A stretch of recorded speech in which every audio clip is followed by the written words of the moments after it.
The Undertaker, The Dead Man, The American Badass, The Phenom, and The Legend. Pegulat dengan persona terbaik sepanjang masa. Tidak ada yang melewatkan nama Undertaker dalam list favorit pegulat semua fans di seluruh dunia.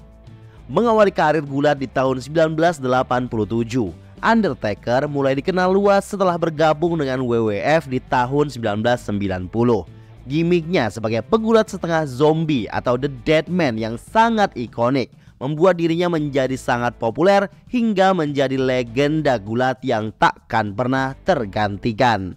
Salah satu prestasi yang melegenda dari The Undertaker adalah rekor kemenangannya sebanyak 21 kali di WrestleMania.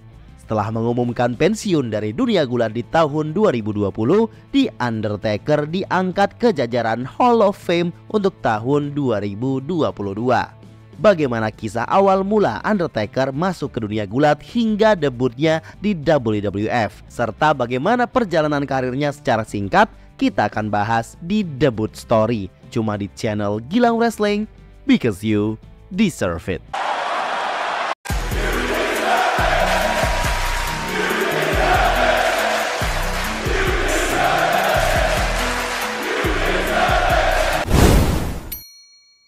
Mark William Calloway mulai berlatih gulat profesional saat ia berumur 21 tahun. Ia mulai bergulat di beberapa event sebagai pegulat bertopeng bernama Texas Red. Match debutnya di dunia gulat terjadi pada 26 Juni 1987 untuk promosi gulat World Class Championship Wrestling. Ia kalah dari Bruiser Brody. Sebagai Texas Red, ia ditemani manajer Percival Pringle III yang kita tahu di WWF sebagai Paul Bearer. Di tahun 1988, Calloway bergabung dengan Continental Wrestling Association. Ia bergulat dengan beberapa gimmick baru.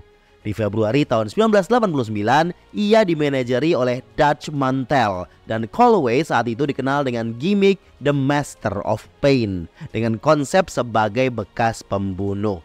The Master of Pain menang championship pertamanya setelah mengalahkan Jerry Lawler dalam sebuah match. Ia memegang USWA Unified World Heavyweight Champion selama 3 minggu sebelum direbut kembali oleh Lawler. Ia juga sempat memerankan karakter The Punisher. Ia sempat menang WCWA Texas Heavyweight Championship dengan gimmick tersebut di 5 Oktober 1989. Di tahun itu juga, Mark Calloway bergabung ke WCW World Championship Wrestling. Ia masuk sebagai heel dengan nama Mean Mark Callous. Ia memerankan seorang tukang pukul yang sinis dengan kostum serba hitam. Ia gabung ke tag team The Skyscrapers, menggantikan Sid Vicious, dan debut match di 3 Januari 1990 melawan tag team lainnya. Setelah beberapa saat, The Skyscraper bubar dan sesaat setelah itu, Callous dimanajeri oleh Paul E. Dangerously yang kita kenal sebagai Paul Heyman di masa depan. Masanya di WCW bisa dibilang cukup berat. Penentu match saat itu, Ole Anderson, menganggap Callous tidak cukup berpengaruh di WCW dan sulit untuk negosiasi kontrak lanjutan. Ini membuat Calloway berpikir untuk segera keluar dari sana untuk menuju WWF. Calloway ingin menghubungi Vince langsung, tetapi bertemu dengan Vince saat itu sangatlah sulit. Setelah berusaha mencari informasi, akhirnya Hulk Hogan, Paul Heyman, dan Bruce Pritchard membantunya terhubung dengan Vince. Tapi sayangnya, Vince menolak untuk mengontrak Calloway. Kemudian suatu hari, seorang pegawai WWF bilang ke Vince kalau dia punya ide karakter dengan konsep Old West Undertaker, yang artinya pengurus kematian barat masa lalu, tetapi belum ketemu pegulat yang cocok untuk memerankannya. Sementara itu, Calloway menghabiskan sisa masa kontraknya di WCW. Ia sempat bergulat di New Japan Pro Wrestling sebagai The Punisher Dice Morgan. Setelah keluar WCW, ia kembali ke USWA untuk beberapa saat. Barulah di Oktober 1990 ia dipanggil untuk bergabung ke WWF. Vince McMahon sendiri yang sangat bersemangat dan mengandalkan Calloway untuk siap dengan gimmick barunya. Gimmick pertama Calloway dinamakan Kane the Undertaker. Calloway awalnya agak ragu dan merasa gimmicknya cukup aneh, tetapi ia tetap menjalankannya demi karir di WWF. Kane The Undertaker dideskripsikan sebagai petugas pengurus kematian yang jahat, lengkap dengan kostum jas dan topi khasnya. Sebelum debut di televisi, ia sempat bertanding taping WWF Superstars melawan Mario Mancini.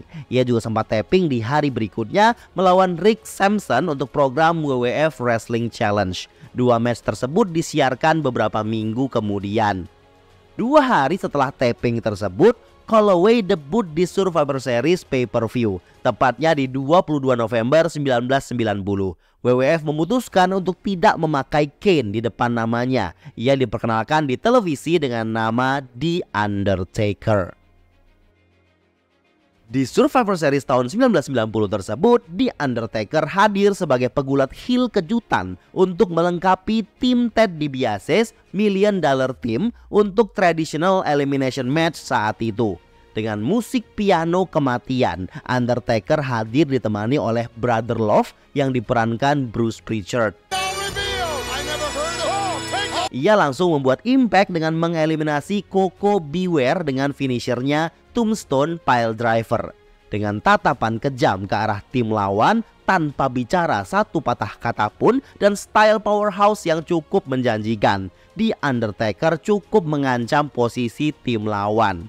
Bret Hart cukup kewalahan menghadapinya kala itu. Sebagai bagian dari tim, Undertaker cukup memberikan kontribusi besar dalam match. Hingga akhirnya Dusty Rhodes menghajar Brother Love. Ini membuat Undertaker harus mengejar Dusty ke bawah dan tanpa sadar ia kena count out dan otomatis tereliminasi. Walau begitu, timnya menang match tersebut. Sebuah debut yang cukup sukses dalam menunjukkan power dan dominasi pegulat baru saat itu. Setelah debutnya, Undertaker sering bertanding di show-show WWE seperti Superstars of Wrestling dan Wrestling Challenge. Di sana dia melawan pegulat-pegulat jobber. Februari 1991, Brother Love menyerahkan pangku manajerial kepada Paul Bearer. Karena Paul yang notabene memang pernah bekerja di rumah kematian, sangat cocok dipasangkan dengan karakter Undertaker. Paul Bearer seolah melengkapi karakter Taker. Apalagi WWF menambah kesan supranatural dengan guci abu yang dibawa Paul diimagekan seolah-olah seperti pemulih kekuatan Undertaker. Di masa-masa awal Undertaker, ia sering melakukan ritual setelah match, di mana ia akan memasukkan lawannya yang jobber tersebut ke dalam kantung mayat dan menyeretnya keluar. Ia lanjut selalu menang lawan jobber hingga WWF memasukkannya untuk feud besar pertamanya melawan Jimmy Snuka. Ini mengarah ke WrestleMania 7 tahun 1991. Undertaker mengalahkan Jimmy Snuka dengan mudah. Kemudian ia lanjut feud dengan The Ultimate Warrior. Feud yang cukup ikonik di masa awal Undertaker, di mana Jake the Snake Roberts membantu Ultimate Warrior untuk mengatasi rasa takutnya terhadap Undertaker. Undertaker kalah di feud ini. Belum selesai feudnya, WWF memotong cerita tersebut begitu saja karena Vince bermasalah dengan Ultimate Warrior saat itu. Walau begitu, perjalanan menuju puncak untuk Undertaker masih berjalan. Ia bahkan memenangkan WWF Champion setelah mengalahkan Hulk Hogan di Survivor Series 1991 setelah dibantu Ric Flair.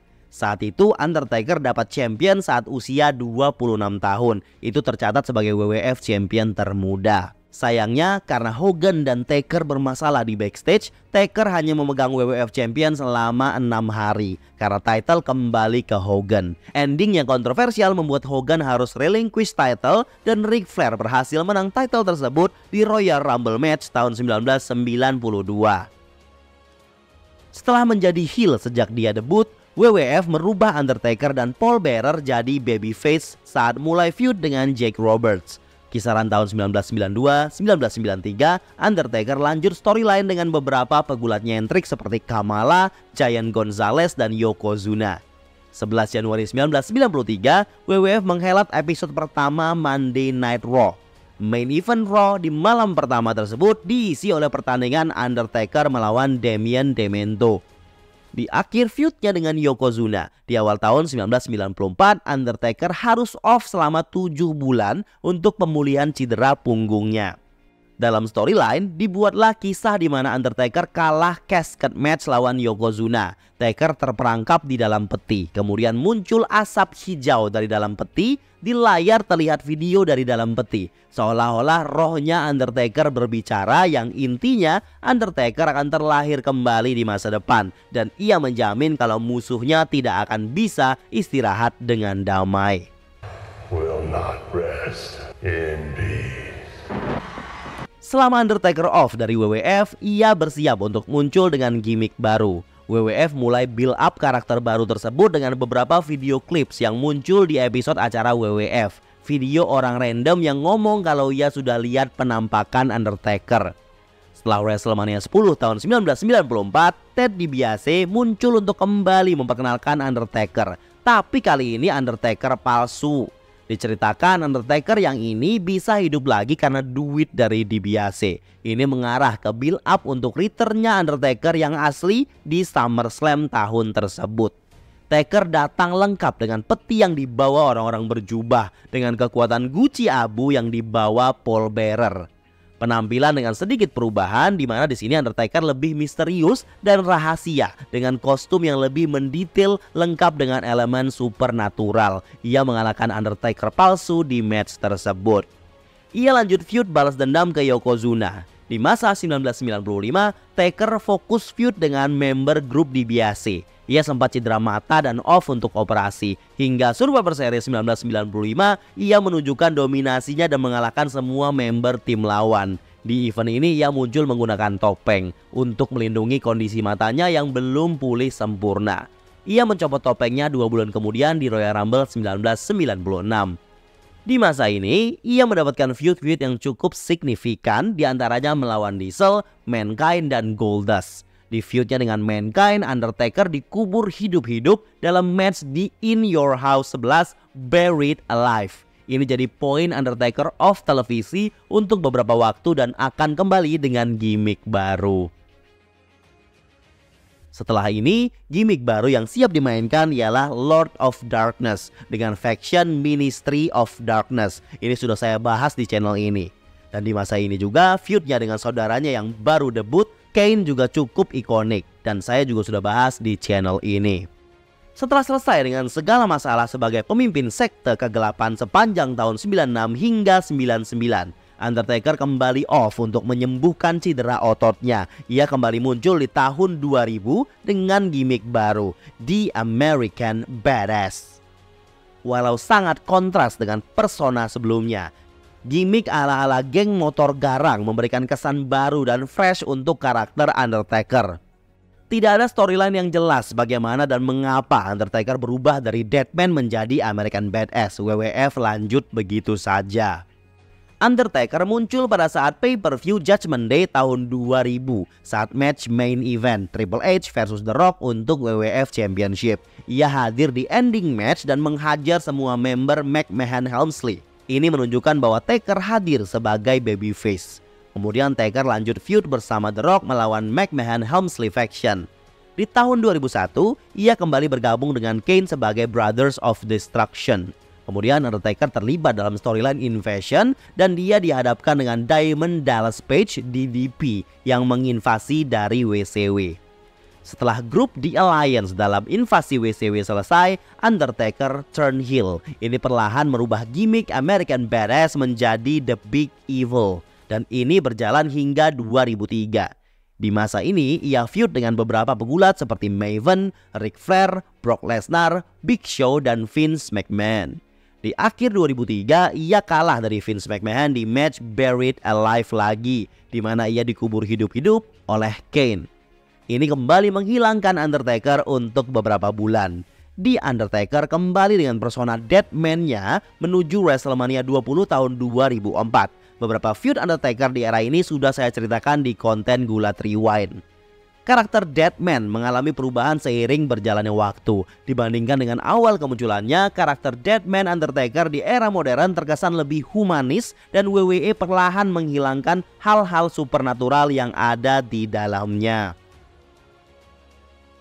Prestasi yang paling diingat dari Undertaker di WWE ialah rekor kemenangannya di WrestleMania. Secara konsisten, WWE membooking kemenangan Undertaker dari lawan-lawannya di WrestleMania sejak WrestleMania 7 tahun 1991 hingga tahun 2013.